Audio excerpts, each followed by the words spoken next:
새누리당 비박계가 끝내 집단 탈당과 분당을 구체하기 위한 본격 논의에 나서기로 했습니다. 내일 긴급 의원 모임을 열어서 탈당 결의를 시도하고 이번 주 안으로 탈당 여부를 확정해서 발표하기로 했습니다.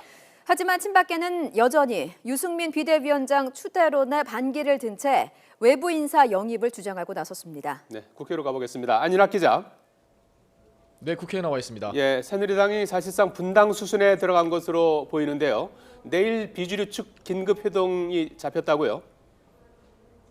네, 그렇습니다. 오늘 김무성 전 대표 등 의원 10여 명이 오찬을 겸해 만나 내일 비박계 긴급 의원 모임을 열기로 했다고 밝혔습니다. 이 자리에 참석한 황영철 의원은 브리핑에서 비박계 마지막 요구였던 유승민 비대위원장 제안도 사실상 거부된 것으로 판단한다며 이제는 결단할 때가 됐다고 밝혔습니다. 이어 비박계가 탈당을 구체화하기 위한 실행에 적극적으로 돌입하자고 의견을 모았다며 내일 회동 소식을 전했는데요. 황 의원의 브리핑 내용 잠시 들어보시겠습니다. 탈당에 대한 입장을 모으자는 게 다 뜻이 모아졌고요. 20명 이상은 분명히 될 것이고 저희는 원내 교섭단체를 구성해서 이후 일정에 들어갈 겁니다. 내일 회동에는 새누리당 분당 사태에 키를 쥔 유승민 의원도 참석할 것으로 알려졌습니다.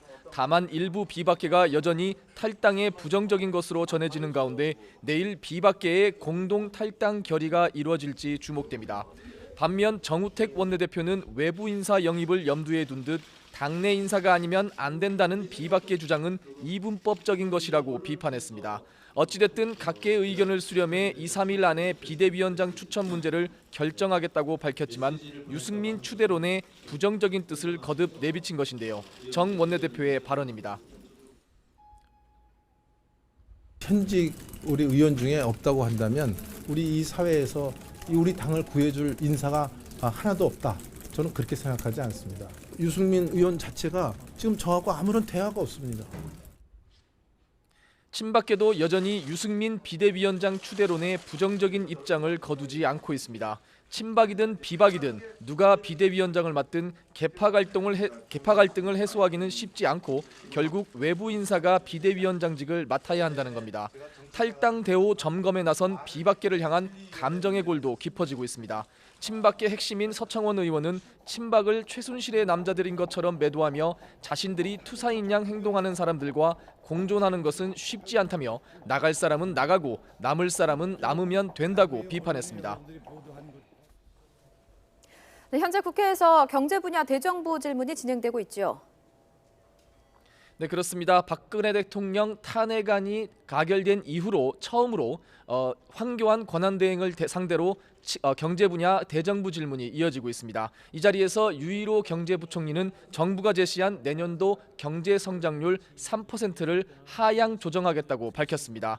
내년 성장률이 2%도 안 될 것이라는 전망이 나온다는 지적에 내년 예산안을 제출할 때 3%로 예측했던 것을 유지하기는 어려운 상황이라는 겁니다.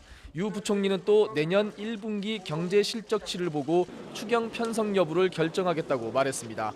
아직 국내 총생산 GDP 대비 국가 부채 비율이 40% 수준이기 때문에 확대 재정을 펼 수 있는 여력이 있다는 겁니다.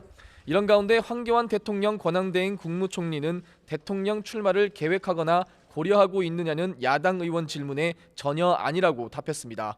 또 선출되지 않은 권력이 불필요한 인사권을 행사하고 대통령급 의전을 요구한다는 지적에는 부득이한 인사를 단행해 그 공백을 메워가는 것이라고 반박했습니다. 지금까지 국회에서 YTN 안윤학입니다.